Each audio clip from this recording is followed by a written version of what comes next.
Sir, hindi lingid sa kalaman ninyo na matindi ang bashing sa inyo.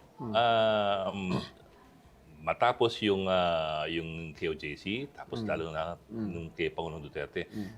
How does your family receive that? Sa family ko naman ay, as much as possible, shield them from all those bashings. Kasi marami, hindi naman gaano nakikilala ang mga bata, hindi ko naman sila ni-expose. Pati si Mrs. Hindi ko, kaya mga public appearances is wala gaano. On my part naman, okay lang, no problem. We can adjust. We are adapting to it. But I'm sure you've seen some of the memes. I mean, the memes vary from yung talagang may kinalaman sa trabaho mo, yung iba may kinalaman sa, well, sabihin natin Pagmumukha ko. saan galing?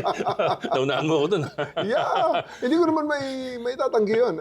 Kaya nga sabi ko, ang pinakapalagi kong meme si Diwata eh. Kaya para tabla kami ni Diwata, nagamit niya ang mukha ko, nagamit ko ang mukha niya. Ngayon gagamitin kong paresan niya, magtatayo ko ng paresan. Okay. libreng mileage yun Pulis paresan. Pulis paresan, yeah, pwede. Para patas-patas tayo, pares-pares. Pares, posas at baril. Parang ganun, pwede, no? Posas, baril. Nauunahan ako dito eh. Pag lumabas yun, libre na kagano yung aking, nasa YouTube naman to, pabalik-balik nila makita. O di, meron na akong automatic na may plug-in ad na libre pa. But did you? I'm sure you also you're also familiar with the perception of you being the man who will shout, "Damn the torpedoes, full speed ahead." Do you agree with that assessment? Parang ikaw yung tipong ito yung misyon, dire-diretso lang. Kung yung masagasaan, ay malas na lang. Most of the time naman, there are times that you really need to make a choice. You know? So, at the end of the day, iisang buhay natin, saan mo gustong ma-remember? Ang feeling ko naman is something that people will remember you by. So, ganun. Kahit nasa, it transcends into many things that I do. Like golf. Golf. Kahit na golf. Pag ang isang shot ay will take me na mag-lay up, safe shot, lay up and then go to the green, or take the long driver, take the long iron, take the fairway wood, and go straight to the green. Pero napakalaki ng chance na mahulog ka sa jabong. Ang sa akin naman Jabong? wala namang diferensya itong shot na to sa buhay ko in the long run. Pag ito ay sinafe shot ko at perfect ang pagkagawa ko at na birdie ko pa ito, nobody cares. We will not talk about this. Pero pag ito, tinira ko ngayon ito ng isang Then you shot, remembered. hanggang sa clubhouse pag-uusapan ito. And beyond. So something like that. And beyond. Ganun yung pag-iisip natin and beyond. So ito naman, kaya nga may mga risk din na you have to take the risks. But especially if you believe that it's right and it's for the good of the many people. If you believe that it will benefit the common good, it will be beneficial to the vast majority. And the decision is for you to take it and take the risk, or just sit back and look at how things will unfold without your decision. I'll take the riskier approach. Basta ang magiging bottom line, the possibility of giving better services, giving better, future to our countrymen. Doon ako. Sir, hindi ako makarelate sa golf eh. Alam ko lang golf eh. Golf. Anyway, that was a joke.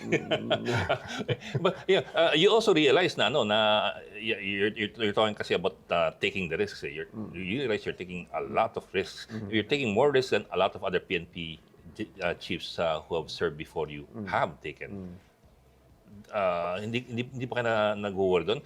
Kasi alam mo, I don't even recall any former PNP chief who has been as controversial as you have before they became PNP chief.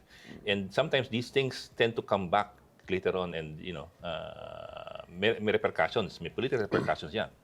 Ito ang uulitin ko naman, Sir Ed, never at any point of my career, I felt more comfortable in following orders than in this administration. Because I'm very sure everything that the President has ordered me all the orders that I received from the President and all his mga katuwang sa pagsiservisyo sa gobyerno ito, all those orders are legal, all those orders are moral, and all those in all those orders, I firmly believe na dapat gawin sapagkat ito ang tama at ito ang nakabubuti sa mas nakararami. That's interesting to hear. I mean, I've heard it before from you as well, but that's also interesting to hear considering, well, let me bring back something that you said in an interview two months ago. Just to refresh things. Sa isang interview 2 months ago, ang in-imply ninyo kasi nagkaroon ng excesses nung nangako ang dating Pangulo na sagot niya kayo. Yeah, it's on record naman. Yeah, yes sir. At maraming sumunod sa kanya dahil siya yung duly constituted authority. So let me ask you about a little bit about those things. Una, ano ba yung utos na bumaba nung panahong yon? Di ba? At then, kuwan muna natin, i-contexto muna natin. Nangako, di ba? Nangako siya. Ako bahala sa inyo. At kitang-kita yon. In so many instances, ang pangako na yun paulit-ulit na ginawa. Yeah. Na-test ngayon ang pangako. Tinest ni Senator Ray Santiveros. Do you take responsibility for the death of Kian de los Santos? And Carl Anthony Nunez? Anong sagot?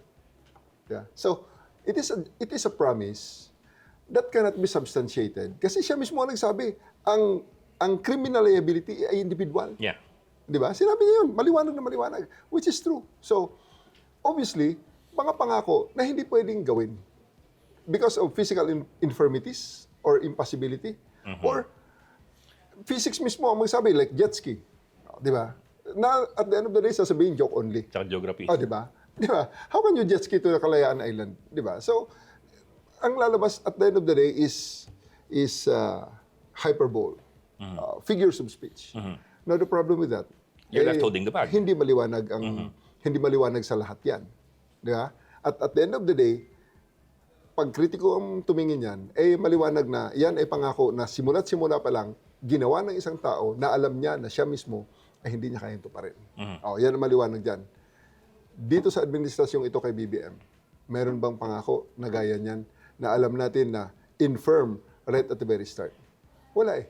Everything, all the orders that I receive are legal, moral, and I firmly believe that this is the good for the great. This is done for the greater good. So, ako'y confident kahit ano pa mangyari in the aftermath of the BBM administration, I'm confident I can confidently say na I can defend myself. I will not use that I have the right to remain silent and I have the right against self-incrimination. No. I will not do that because I will not use that because I don't think that we are doing anything illegal right now. But do you think that in the previous administration, there were orders that were illegal and immoral? Well, hindi ko masasabi na kasi wala naman talagang proseso pa. Na ngayon nga ay isa yan sa mga proseso ngayon, very controversial ngayon na mga nangyayari diyan sa ating Senado, sa Kongreso, you know. So, hintayin natin kung anong resulta niyan. Pero sa tanong na yan, meron nang marami nag-invoke ng right to remain silent at saka right against self-incrimination, di ba? So, ano ibig sabihin nun? Your interpretation will be as good as mine. But sir, of course, I also understand that anything you say can and will be used against you. So you also have the right against self-incrimination. But so let me just press forward a bit and see how far I can go. Kasi in that same interview 2 months ago, ang sabi po nga ninyo, may kaso for example sa isang probinsya kung saan 32 ang patay at nanlaban daw sila. So parang in-imply niyo, paano nangyari na sa isang gabi, naging kilala lahat at lumaban sa pulis ng sabay-sabay. At naglolokohan lang ba tayong sabihin natin na hindi nangyari yon? It's time for real talk.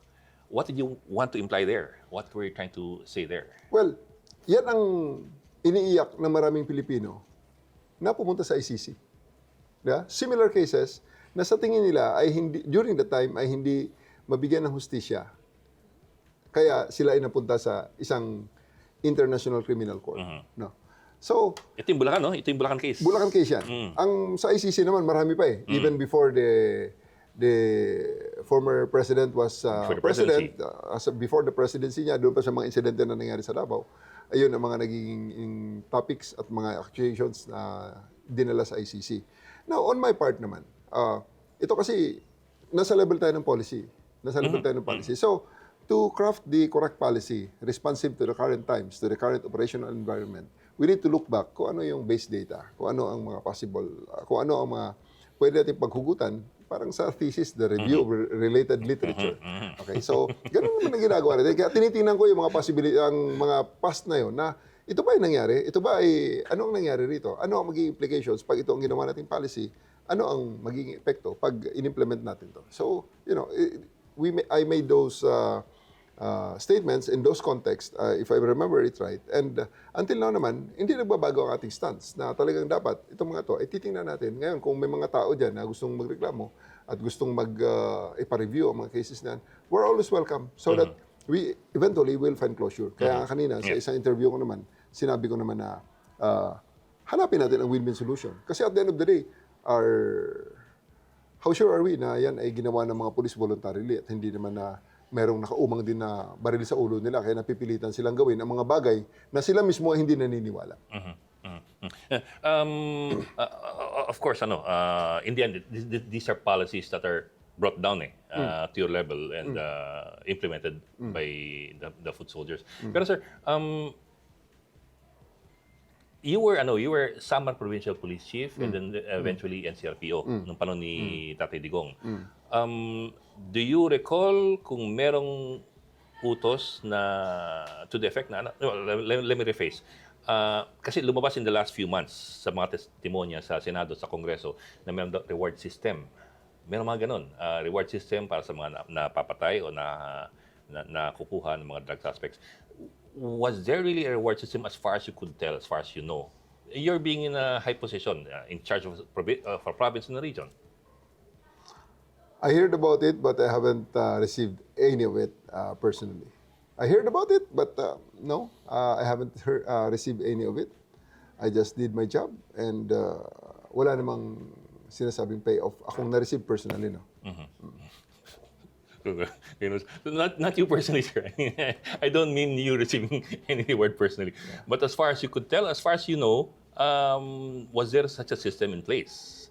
I heard about it, pero yun nga, hanapin natin pabayaan natin ang investigasyon na gumulong regarding that matter. There are inquiries being conducted na hinahanap ang punot dulo ng mga impormasyon na yan. On my part, wala akong personal knowledge regarding that matter, but we're going to cooperate kung ano man ang mga investigation na gagawin regarding that matter, and we'll see about that. When you say you heard about it during that time pa, not now, not during the testimonies in this current administration. Kasi nakikita naman natin, naririnig natin sa mass media during that time, nakikita natin may mga sinasabing drug list na, di ba, pinapakita pa yung makapal na dokumento na ito ibinigay sa organisasyon na ganito. May mga pictures pa at may mga pangalan na minention. Di ba? So, minention mismo ni former president na binabasa niya sa mass media. So, those are matters that are being taken up in formal inquiries. Hintayin na lang natin kung ano maging resulta. Okay, sir. I understand. But let me tweak that question. Kung may ganong system ba, how does that affect people on the ground? How does that affect the people who implement the law? Anong epekto niyan sa police? Yun ang sinasabi ko ngayon. Sa ating mga sa tenure ko, isa yun sa mga gusto kong tingnan at magawa ng programa. Kasi ako hindi naniniwala na 100% ang buy-in sa policies. Na, okay. Ang maganda lang sa mga policies ngayon, kahit na walang buy-in, these policies are legal. Okay? You can question it as much as you want, pero hindi mo pwedeng gamitin na argumento na hindi ako susunod kasi illegal yan. Okay. Which cannot be said sa sinabi mo. Kung merong ang policing ganon, is it something that you can actually find the legal rigor to defend it in closer scrutiny, in a formal investigation? So, baka may mga tao talaga noon na kung may policing ang ganon, ay magsasabi na, hindi ako susunod kasi alam ko hindi tama yan. Kasi kung titinan mo, nakalagay rin sa police officer's pledge. Ang maliwanag doon. Yeah. And obey legal orders from duly constituted authorities. Yun ang limits natin. You only obey the legal orders. So now, balik ko ang tanong dyan sa ating mga kababayan na nagtatanong, is it a legal order? If it is made, if it was actually made, is it a legal order? Sir, teka, you said something kanina that tweaked my interest. You said na parang hindi 100% ang buy-in. What did you mean by that? Tell me lang if I'm getting this right. Ibig niyo ba sabihin na within the police force, merong hindi pagkakaintindihan? Hindi ibig sabihin na hindi sumusunod, pero merong hindi ganun ka-sold dun sa the new direction ng PNP ngayon under BBM. May mga, alam mo, ang divergent ideas, there are 110 million Filipinos, 120 million Filipinos. Kagagaling di ba? At ang ating mga Pilipino nga, lagay mo ang 5 Pilipino sa isang kwarto. Magbigay ka ng isang topic na pagdidibatihan. 6-7 ang opinion na makikita mo diyan. Kasi may isang Pilipino, yun nga dinidebate ang sarili niya. So, marami tayong divergent ideas, marami tayong iba-ibang diverse ideas na nirerespeto natin. Binabalansin natin ang lahat. Of course. That's right naman. So, pero sa organisasyon na gaya ng PNP, na talagang iisa ang command, iisa ang direksyon, at lahat tayo ay nag-take ng oath na to obey legal orders from the duly constituted authorities, there may be hesitations, but, it doesn't matter in the end, sapagkat ang policy ay masusunod, ang utos ay susundin, at ang direksyon na ibinigay ng liderato ay susundan. Pero sir, particularly in this case kasi if the current president is giving legal orders, dapat mas walang hesitation ngayon compared to the previous administration where mas mukhang excessive yung mga paramdam ng Pangulo. Sa ngayon, I don't think that there are people who does not who expresses any hesitation. Walang ganon. Dito sa mga utos ng presidente natin, 3-minute response, faster police service, huwag pasapasahan ng ating mga pulis. Wala tayong ganon. As compared sa last administration, di ba may isang chief of police na talagang na-publicize pa na hindi ako papatayin ng tao. There was somebody who actually voiced that concern na hindi ako papatayin ng tao. Hanapin natin ang chief of police na. I think he was a captain during the time, chief of police na isang maliit na bayan. So, may ganun ka expressed na opinion during the time. Because, at hindi rin man nila ma-caution. Kasi tama nga naman ang posisyon ng tao na, may mamamatay lang sa police operation kung papasok ng Article 11, which is the justifying circumstances. Ang gagamitin lang is self-defense. Pero, bakit lumabas ang ganung klaseng opinion? So, indicators, Wala mang nagsabi na talagang may ganung utos, pero may indicators dahil may nagsasabi na ito ang gagawin ko, hindi gaya ng ipinag-uutos niyo. Okay. Let me make cambio. I suppose you also realize na the former president is still very popular. Yeah. Diba? Yeah. Does that as somebody who implements the law, somebody who enforces the law, does that bother you na parang after all those 6 years kung saan may mga, sabi mo nga kasi in a previous interview, may mga nabigatan sa badge nila nung nakarang administrasyon. Does that bother you that he still commands that kind of loyalty from people? No, it does not bother me at all. On the contrary, mas nararamdaman ko na ang demokrasya sa panahon ngayon ay buhay. People are free to express their ideas, hindi natatakot na baka sila ay may mangyari sa kanilang masama. Gaya ng mga nangyaring masama sa ilang mga kababayan natin na nag-express ng contrary ideas on the past administration. Dito, ako'y nahahay moral na ang demokrasya ay buhay. Kaya sila nakapagsalita ng ganyan kasi confident sila, walang mangyayari sa kanila. Di ba? Hindi ba nila na-realize yun na actually they are bashing the government, but they should also realize that they're able to bash the government because of the security that this very same government is providing them. Okay. Okay. Galing sumagot ah. Okay, sir. Sir, cambio ko. This is something that we ask all PNP chiefs coming in. In fact, it's a kind of question na parang napaka-dikahon na Pati namin tanong, ano yung inyong mission, ano yung vision, ganun-ganun And generally, pare-pareho sagot. Most of the PNP chiefs we've talked to, medyo pare-pareho sagot. Internal cleansing, improve peace and order, ganun, improve the welfare of what will make you different? Let me rephrase that. Kung pare-parehong sagot ng mga nakaraang PNP chief, what makes you Nicolas Torre III? What makes you the guy who will, as you said kanina, will make his mark long after you're gone? Same as above. In detail. Same as above. See previous answer. Actually, sir, tama naman yung mga sagot. It's just that parang all the previous PNP chiefs have made the same promises, but it's of course it's a work in progress. Pero I don't know if you're happy with the progress that. But bottom line, Sir Ed, ganito Bottom line, Sir Ed, we really don't need to reinvent the wheel. The PNP was created under one law, RA 6975, as amended by 8551, and lately by 9708. Okay. The mission has been the same. The mandate has been the same.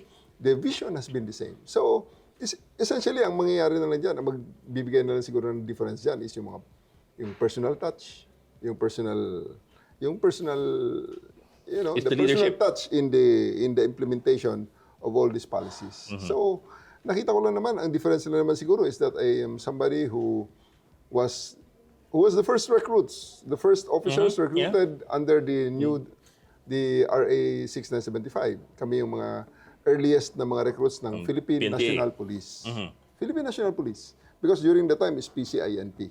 Kami yung mga earliest recruits ng Philippine National Police. So, I would like to I would like to believe that it is an advantage on my part because right at the get-go ng aking career, Philippine National Police na. Ang trabaho ay police, at ang mission ay police, at ang implementation ay police. So, kung meron mang mga vestiges ng other precedent organizations, as time went by, nagkaroon ako ng chance na ma-estudyuhan, mapag-aralan, ma-experience, at eventually now at the time that the policy level, policy-making level, ay matweak ang mga tamang policy so that ang magagawa kong mga policies, rules and regulations at mga bagay-bagay na programs na gusto kong ipagawa sa ating mga kapulisan, I will be responsive sa current operational environment dahil ito ay base naman sa aking mga natutunan sa past 35 years na ako ay police. Pero sir, I get what you're saying na you don't need to reinvent the wheel, but there are many ways of using the wheel and that's where leadership comes in. And that's where, the vision of course will be the same, the mission will be the same, pero yung mga particular na detalye doon nagkakatalo. For example, ang inyo pong yung mga presinto, isara. That might be radical for some people. But could you run us through that? What is the end goal there and what is the argument there? Well, hindi rin bago actually yan. 2005 to 2010, I was in Quezon City Police District. Nagkaroon ako ng 4 na district directors yan. Nagsimula ako kay General Nicolas Torre III, na ngayon nasa Senate Sergeant at Arms ng Commission on Appointments. Si General Gatdula, who is now a very successful businessman. Si General San Diego, na ngayon ay nagsiservisyo pa rin dyan sa Quezon City. At iba pang mga naging boss ko dyan. Pero nakasanayan kasi ng mga tao na, dali mo sa presinto yan. Hanggang ngayon naman, dali mo sa presinto yan. Kasi, ang presintong pinag-uusapan doon, ay presintong kung saan may investigasyon. Itong mga pinapasara ko, ito yung mga presintong hindi pagdadalhan ng mga tao for investigation. Ito ay mga presinto na tinatambayan ng pulis, naghihintay ng tao magrereklamo sa kanila, at sila ay magre-responde at hindi nila ibabalik sa presintong yon, ibabalik nila sa headquarters kung nasaan merong investigation division. Parang ito yung throwback ng beat system ng mga police. You pound the beat. Yes, pound the beat. But how can you pound the beat? If you have that presinto or police box na babantayan mo. Parang, di ba, counterintuitive. You're pounding your cellphone. Yeah, you're pounding your cell phone. Exactly. So, counterintuitive yun. So, rather than them staying in those police boxes, I would rather have them stay on the streets or ride a patrol car, ride a motorcycle, or kung wala man, edi maglakad sila doon sa mga areas na kung saan sila visible dahil ang mga lugar na kanilang pupuntahan ay hindi naman malayo doon sa isinasarang PCP. So ang PCP na yun, lalagyan namin ng aming mantra at pag nakita ng mga tao na yun, they dial 911 and in 2 minutes, 3 minutes, makakabalik sila sa PCP na yun. Kung nandun ang kasanayan ng tao, napuntahan sila para hanapin sila at humingi ng tulong. Kaya nung unang panahon, no, at least sa mga maliliit na bayan, yung mga pulis kilala ng mga tao. Yeah. Yes. Yun talaga ang gusto nating ibalik. Dahil, paano ko makilala ng mga tao kung nandun ka sa loob ng iyong opisina? Tsaka it's intimidating. Papasok ka sa opisina. Yes. At ang totoo yun, na para humingi ka ng tulong, pupunta ka doon sa lugar na yun, hanapin mo ang pulis. Counterintuitive nga. Anong feedback ng mga pulis? Kasi, siyempre, ano yun, you're getting them out in the streets. Yes. That's a good thing, but may ano rin yan, I suppose may konting resistance yan. May reward naman ako sa kanila. You go out on the street only for 8 hours. And then, Shorter time. ginawa kong, ang body system ngayon, 3. Sa 3 sila, 8 hours, like ang first shift is 6 to 2, 6 a.m. to 2 p.m., 3 ang naka-assign dyan na tao sa isang beat. Pero sa 3 na yan, 2 ang naka-duty, 1 ang naka-off. So, ibig sabihin, they only work for 36 hours in a week. Oh, medyo mababa pa yon sa 40 hours per week na gaya mo na nagtatrabaho ng 8 to 5, 5 days a week, 8 times 5, 40. Now, ano naman ang bawi ko ron? Ang bawi ko ron is that they go early, 30 minutes before the start of their shift, dapat nandun na sila.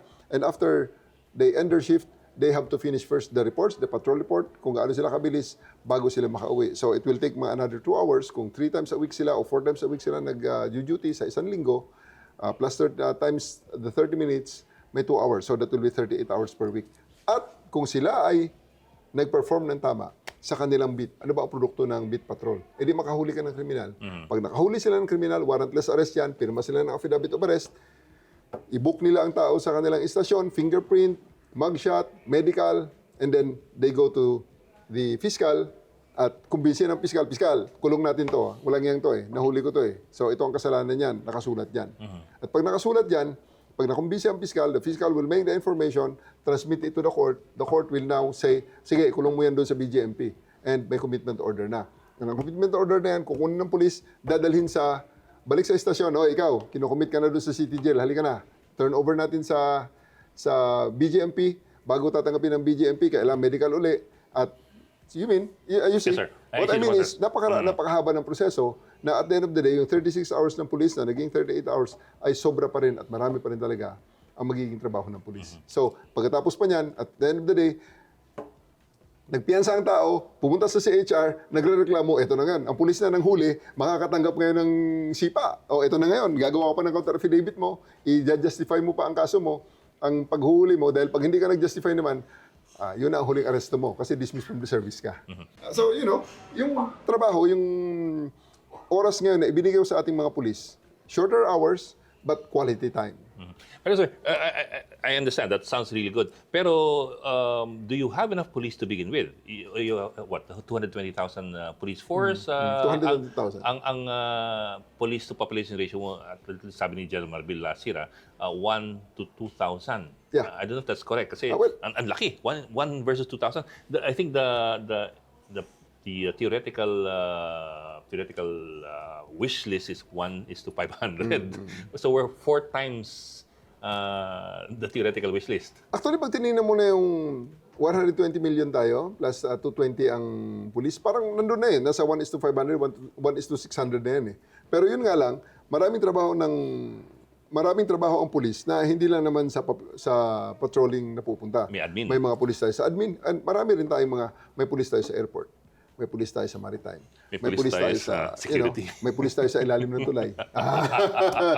So napakarami ng pulis natin. Napakarami ng trabaho natin na at the end of the day, kailangan nating i-consider sa pag-compete So what do you want to do? You want to pull in all these, I don't know what you call them, kasi ang daming pinaportion of sa PNP na kung ano-ano minsan nga pati escort ng kung sino-sino Of course, kasama naman talaga sa security dapat yun. Pero there was a time na parang sino yung mga yan, ba't may police escort? Are you tightening things down? Kung ano lamang ang pwedeng gawin ng mga pulis? Well, this is my second week and before I was here as the Chief PNP, I have long exposure at nakita ko na lahat ng yan. Now it's time for, sabi ko nga, for me to craft those policies na sa tingin ko ay makakatulong sa atin. So among those things na tinitingnan natin is the administrative efficiency, including the proper deployment, proper utilization of resources, and also the employment of resources in accordance to their capabilities. Internal security, that's been a question on and off for the past 2 decades. So actually 3 decades na eh. At one point, binitawan ng PNP at over sa AFP. Pulis na lang kami at bahala ng AFP dyan. Tapos binalik na naman, pabalik-balik eh. What are we looking at as far as internal security is concerned? Well, internal security kasi, sinasabi mong insurgency, transfer sa PNP, transfer sa AFP, mga ganon. It's just one small aspect of the anti-insurgency campaign. Ang anti-insurgency campaign is a whole government approach. Hindi lang naman yung armadong pakikibaka ang tinitingnan natin. Maraming mga portions din yan, maraming mga fronts yan, maraming facets ang insurgency na hindi lang naman baril ang kailangan mo. There are people that are saying na may social injustice, merong poverty, may ganitong soft state, may ganitong mga concern. So, it needs a whole government approach to actually comprehensively address the insurgency. Now, for the armed component naman, I think the PNP is more than capable of neutralizing these armed components because, I believe we're trained, we have the equipment, and we're raring to go. We want that anti-insurgency campaign transferred to us para once and for all ay ma-harmonize din namin ang aming anti-criminal. But would you want it to be completely transferred to you and to leave external security to the AFP? Yeah, actually yun naman ang pinaka end state niyan. That the AFP goes to external security, territorial protection, and sa PNP is left with the internal matters. Yan ang ideal. Now, I will just wait for the final guidance ng ating mga policymakers kasi siyempre sila ang nakakaalam, sila ang nakakita ng kung ano ang buong operational environment at kung ang desisyon ay ganun nga ang pagkahati. We're more than ready to take up the challenge and actually perform our duties in accordance to their orders. Well, sir, you're making history by being the first PNP chief na galing sa PNPA, the first fully civilian PNP chief. So there are a lot of things there sa fact yun eh. Among them, of course, is you visited the CHR pa nga eh. So I suppose that gives an indication of where you want to go, what kind of leadership you want to have for the PNP, and what kind of thinking or mindset you want for the PNP. But that also comes at a time when all over the world yung mga police forces na militarize. You see it in the US. Sa US, more and more nagiging mas military yung mga police eh. How do you think this is going to be received by Filipinos? Yung very, very civilian ng PNP versus the past na puro PMAers yung nakaupo. I'm sure you're also familiar with the idea na some PMAers don't necessarily look too kindly upon PNPA graduates. May ganun may ganun discrimination minsan eh. PMAer kami, PNPA kayo. I don't know if you agree with that. But I'd like to mind your thoughts about that eh. Did you ever feel that? Well, hindi ko pinapansin. Okay? Hindi ko pinapansin. It's not really something that I lose sleep on. No? Even before, not now. Ang sa akin dito ay lahat tayo Pilipino. Iisang sinumpang tungkulin. Pagtaas mo ng kamay mo, iisang binabasa natin at pinipirmahan na oath of office. At iisang organisasyon na ating pinagsiservisyohan, iisang audience, iisang Filipino community, Filipino people na ating siniservisyohan. So, ang sa akin dito is, ang pressure lang sa akin dito na nangyari dahil ako ay PNPA, a lot of PNP graduates now are looking at me and that's a pressure. And that's pressure, added pressure on my part na do good because your colleagues from the PNP are looking at it. Pero example number one. at the end of the day, iisang organisasyon ang ating ginagalawan, iisang itsura ng tsapa eh. Wala namang differentiation dyan kung saan ka nanggaling na komisyon eh. At saka hindi naman PMA at PNPA nandito sa PNP. Nandyan pa ang APOLE. Nandyan yung mga technical services na mga lateral entrance at saka yung mga line units na mga line officers na rose from the rank. They rose from the patrolman up to the officer position na i-consider. At hindi ibig sabihin na hindi sila PNP, hindi sila PMA, ay second-class citizen sila. Hindi. We are all looking, I will be looking at all of them equally. And then the only thing that will matter, especially in position and promotion, will be the things that they've done. Merit-based tayo. Hindi tayo kung saan man nanggaling na komisyon. Sir, I think I'm almost out of time, but let me shift gears then. Kayo po ay anak ng isang dating PC. Can you tell us about that, the childhood and how you were formed by your father and your mother na guro, pinanganak sa Hulo, lumaki sa Marbel, mga lugar na not necessarily very peaceful. Actually very challenging areas. And how that shaped you and how you think. Well, my father is a PC soldier, PC enlisted man. My mother is a teacher. So you can rest assured that I was brought up in a very loving family. Ang father ko is a very responsible tatay. Ang mother is a very responsible nanay. Stricto. Kaya kami may encyclopedia. Basa kami ng basa. Wala naman kasing TV at the time. Wala kaming TV. May TV noon. Pero nako, memoryado namin ng mga encyclopedia sa bahay. May young readers shelf.